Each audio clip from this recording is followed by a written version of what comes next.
আমার দাদু একজন প্রত্নতত্ত্ববিদ ছিলেন। তিনি তার বইতে একটি কুয়োর কথা উল্লেখ করেছেন, এবং শুধু তাই নয়, তিনি আরও লিখেছেন যে মরুভূমির ডাকাতরা সেই কুয়ায় চুরি করা ধন লুকিয়ে রাখত। দাদু চেয়েছিলেন এই গোপন কথাটি সবার কাছে প্রকাশ করা হোক, কিন্তু গবেষণার সময় হঠাৎ হৃদরোগে আক্রান্ত হয়ে তিনি মারা যান এবং কুয়ার রহস্য চিরতরে চাপা পড়ে যায়। এরপরে তার আবিষ্কারকে কেবল একটি বানানো গল্প হিসেবে বর্ণনা করা হয়েছিল। আর এটা এখানে থামেনি। এর জন্য আমার বাবাকে নানা ধরনের কথা, অপমান সহ্য করতে হয়। তাই আমি সেই সত্যের সন্ধানে এই মরুভূমিতে এসেছি, এবং যে সমাজ বলেছিল যে দাদুর আবিষ্কার কেবল একটি কাল্পনিক গল্প, তাদেরকে আসলে এটি সত্য আমি দেখিয়ে দিতে চাই। এই কাজল, কাজল। হ্যাঁ বলো। তুই তখন থেকে কি বিড়বিড় করে যাচ্ছিস, একটু বলবি? কই কিছু না তো। না মানে আমি সে কখন থেকে দেখছি তোর দুটো চোখ যেন কিছু একটা খুঁজছে। তুই বারবার তোর ব্যাগ থেকে একটা ছোট বই বের করে কিছু দেখছিস, আর তারপরে আমাদের এগিয়ে যেতে বলছিস। ব্যাপারটা কি একটু খুলে বলবি? কি ব্যাপার মানে কি? হ্যাঁ ওরে গাধা, তোকে বলছিলাম না আমরা এই মরুভূমিতে অ্যাডভেঞ্চারে এসেছি। তাই কাজল একটা ঠিকঠাক জায়গা খুঁজছে যেখানে আমরা ক্যাম্প লাগিয়ে থাকবো। হ্যাঁ সে বুঝলাম, কিন্তু এতে ব্যাগ থেকে বারবার বই বের করে দেখার কি আছে? কোনো একটা জায়গায় ক্যাম্প লাগিয়ে নিলেই হয়। না, হয় না। আমি ওই বই থেকে জাস্ট রাস্তা দেখছিলাম, না হলে এই এত বড় মরুভূমিতে হারিয়ে যাব আমরা। হ্যাঁ ঠিক বলেছিস, আর আমি এখানে হারাতে চাই না। আমি শুনেছি এই মরুভূমির নাকি অনেক গল্প আছে, অনেক রহস্য লুকিয়ে আছে। হ্যাঁ রহস্য আছে, কিন্তু ভাস্কর একটা অন্য গল্প বলতে শুরু করে। সে বলে একটি মৃত্যুর কুয়ো সম্পর্কে, যেখানে অনেক জীবিত মানুষকে কেবল এক ফোঁটা জলের সন্ধানে কবর দেওয়া হয়েছিল। আরও বলছিল মরুভূমির আশেপাশে কিছু রহস্যময় জায়গা ছিল যেখানে অনেক খনিজ পদার্থ পাওয়া যাওয়ার ইঙ্গিত পাওয়া গিয়েছিল।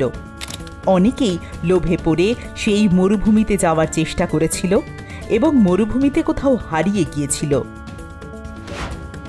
এই কাজল, এখানে কোথাও কোল্ড ড্রিঙ্কস পাওয়া যাবে? অনেক তেষ্টা পেয়েছে রে। ওরে গাধা, এটা মরুভূমি, জল পেলেই যথেষ্ট, আর তোর কোল্ড ড্রিঙ্কস চাই? আচ্ছা আচ্ছা ঠিক আছে, এতে হাসার কি আছে? এইভাবে আমরা নিজেদের মধ্যে কথা বলতে বলতে এবং হাসাহাসি করতে করতে এগিয়ে যাই।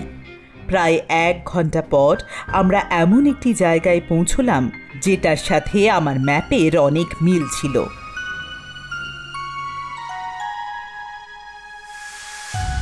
দাঁড়া! কি হলো, হঠাৎ থামতে বললি যে? 1 মিনিট।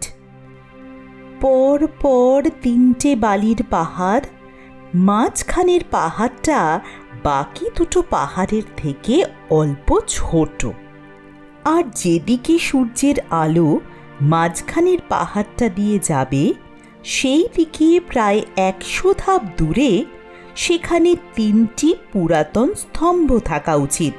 উত্তরমুখী স্তম্ভের চারপাশে কুয়ায় পৌঁছানোর জন্য একটি পথ থাকা উচিত।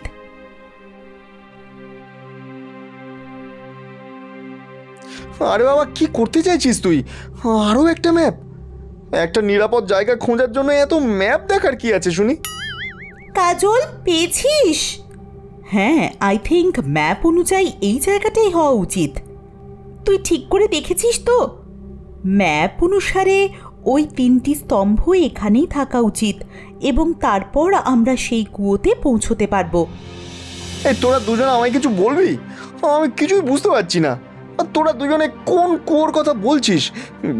সেই মৃত্যুর কুয়ো নয় তো, যেখানে অনেক জীবন্ত মানুষকে কবর দেওয়া হয়েছিল? ওরে, তাই যদি হয় আমি ওই সবের মধ্যে নেই, কিন্তু আমি বাড়ি যাব, আমি বাড়ি যাব। ভাস্কর খুব অস্থির হয়ে পড়ে। অবশ্য ওকে কিছু বলা হয়নি, কারণ ওর পেটের কথা পচে না। কিন্তু এখন সত্যি বলা ছাড়া আমার আর কোনো উপায় ছিল না, তাই ওকে সব কিছুই বললাম।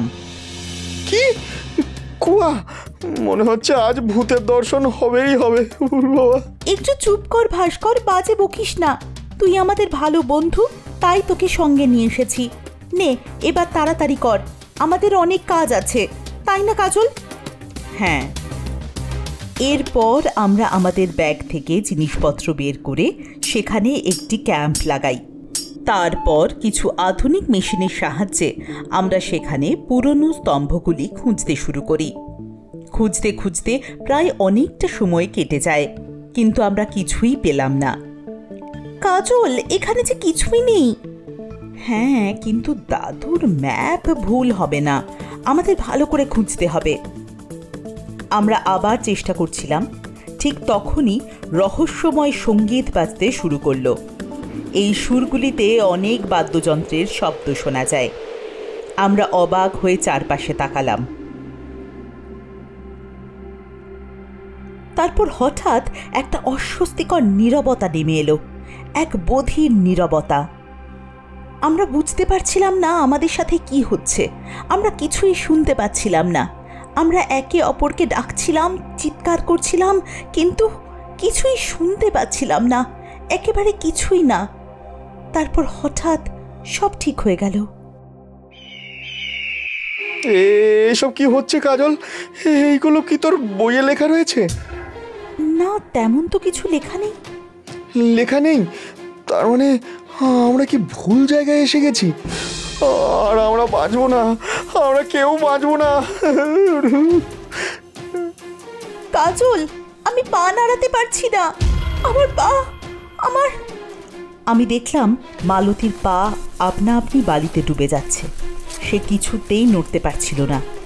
তারপর ভাস্করের সাথেও একই ঘটনা ঘটতে শুরু করলো। এরপর আমার পাও বালিতে ডুবে যেতে লাগলো, আর আমরা সবাই চিৎকার করছিলাম, বাঁচাও, বাঁচাও, হে ভগবান, আমাদের রক্ষা করো। তারপর জানি না কি হলো, আমরা সবাই বালির ভেতরে ঢুকে যাই।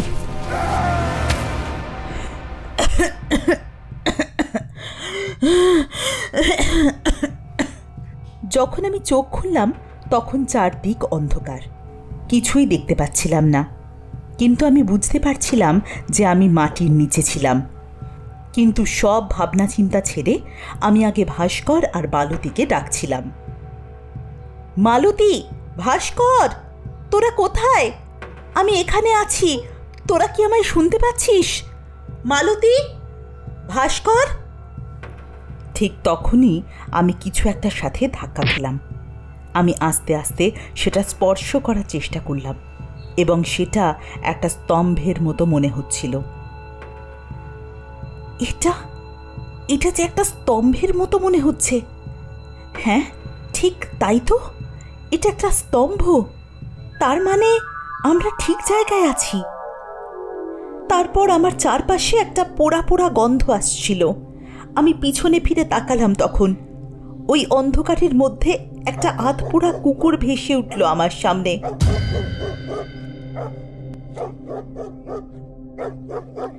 আমি অন্ধকারে দৌড়তে শুরু করলাম, আর সেই কুকুরটি ঘেউ ঘেউ করে আমার পেছনে আসছিল।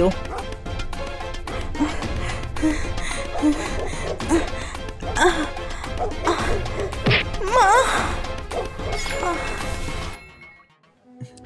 ভাগ্যিস আমি মাঝে মাঝে সিগারেট খাই, না হলে আজ অন্ধকারেই মরতে হতো। তার মানে এই নয় তুই সিগারেট খাবি, অন্ধকারেই মরতে হলে মরবি, কিন্তু এই সিগারেট টিগারেট একদম খাবি না, বলে দিলাম কিন্তু, কারণ সিগারেট হচ্ছে স্বাস্থ্যের জন্য হানিকারক। ঠিক আছে, খাবো না। আচ্ছা মালতী, আমরা কোথায় যাচ্ছি? আমরা বেঁচে আছি না মরে গেছি? এই, তুই থামবি? উফ, এই কাজলটাও কোথায় যে আছে। কাজল, এই কাজল, তুই কোথায়? কিছু একটা গন্ধ পাচ্ছিস ভাস্কর? গন্ধ? কিসের গন্ধ? হ্যাঁ, পোড়া গন্ধ। কি বিচ্ছিরি, যেমন মানুষ পোড়ালে বের হয় ঠিক তেমন। স্বাগতম এই রহস্যময় কূপে তোমাদের স্বাগত জানাই। ভূত পালা পালা ভূত। এখান থেকে কেউ পালাতে পারে না।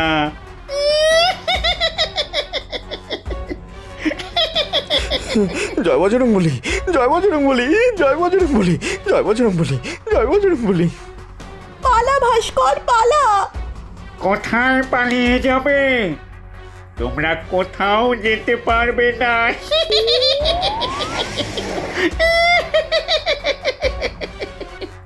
ভাস্কর ওইদিকে পালা, ভাস্কর পালা, একদম দাঁড়াবি না।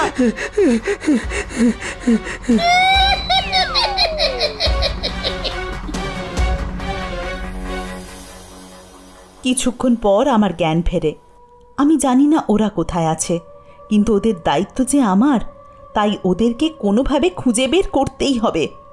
কিন্তু সব থেকে প্রথমে একটা আলোর ব্যবস্থা করতে হবে।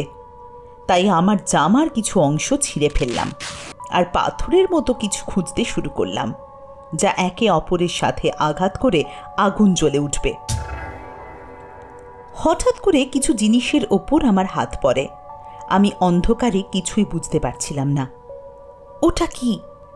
তাই ওটাকে মুখের সামনে নিয়ে এসে দেখলাম, এ তো দেখছি মানুষের হাতের হাড়।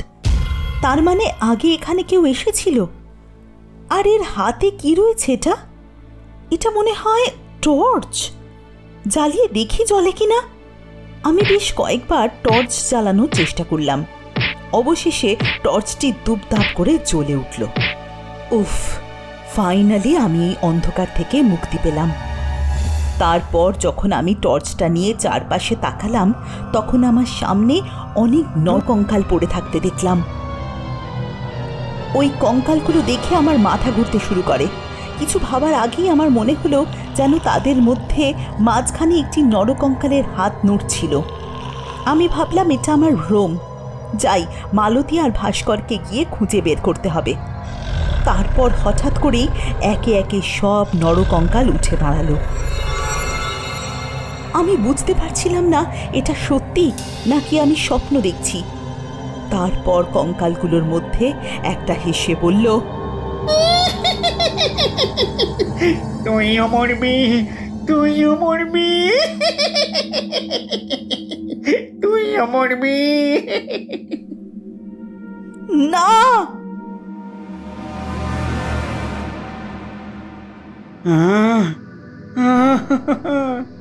অনেক দিন ধরে তাজা রক্ত খাওয়া হয়নি, কিন্তু আজকে খাবো। না, আমাদের ছেড়ে দাও। আমরা আমাদের বন্ধুকে এখান থেকে নিয়ে চলে যাব।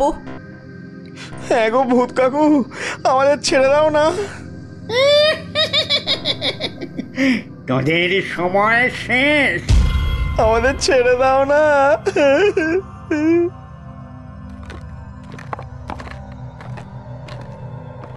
দাঁড়াও। স্বাগতম। এই রহস্যময় কুয়োয় তোমাদের স্বাগত জানাই।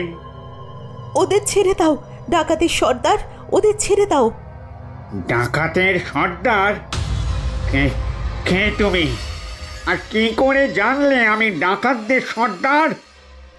আমার দাদু একজন আর্কিওলজিস্ট ছিলেন। তিনি তার বই তোমার ও তোমার দলের সম্পর্কে সব কিছু লিখে গেছেন। তোমরা এই কুয়োতে চুরির ধন লুকিয়ে রাখতে। একদিন তোমার দলের লোকেরা তোমার সাথে বিশ্বাসঘাতকতা করে, সব ধন নিয়ে তোমাকে এখানে মরার জন্য ছেড়ে দিয়ে যায়। আর ওরা শুধু বন্ধ করে যায়নি, আগুন লাগিয়ে গিয়েছিল। তাই তুমি মরে গিয়েও শান্তি পাওনি। হ্যাঁ হ্যাঁ হ্যাঁ, সব আমার সব মনে আছে, সব। তাই এখানে যে আসে তাকে আমি মেরে ফেলি। এবার তোমরাও মরবে, তোমরাও মরবে। ঠিক আছে, মেরে দাও, কিন্তু তোমার আত্মা কখনো মুক্তি পাবে না। মুক্তি? হ্যাঁ, তুমি চাইলে আমি তোমাকে মুক্তি দিতে পারি। কিভাবে কিভাবে? আগে তুমি আমার বন্ধুদের ছেড়ে দাও, তারপরে বলছি। ওই ভূত মানে ডাকাতের সর্দার ভাস্কর আর মালতীকে ছেড়ে দেয়। এবার ওকে মুক্তি দেবার পালা। আপনাদের এতক্ষণ আমার দাদু আর আমার বাবার সম্পর্কে বলা হয়েছে, কিন্তু আমার মায়ের সম্পর্কে বলা হয়নি। আমার মা হচ্ছেন শহরের একজন নামী এক্সরসিস্ট। আমি তার কাছ থেকে অনেক কিছু শিখেছি এবং তার মধ্যে একটি হলো আত্মার মুক্তি। আমি আমার পকেট থেকে ছোট একটা রুদ্রাক্ষের মালা বের করলাম আর মনে মনে আমার মায়ের শেখানো মন্ত্র উচ্চারণ করতে শুরু করি। তার কিছুক্ষণের মধ্যে ওই ভূত মুক্তি পেয়ে যায়।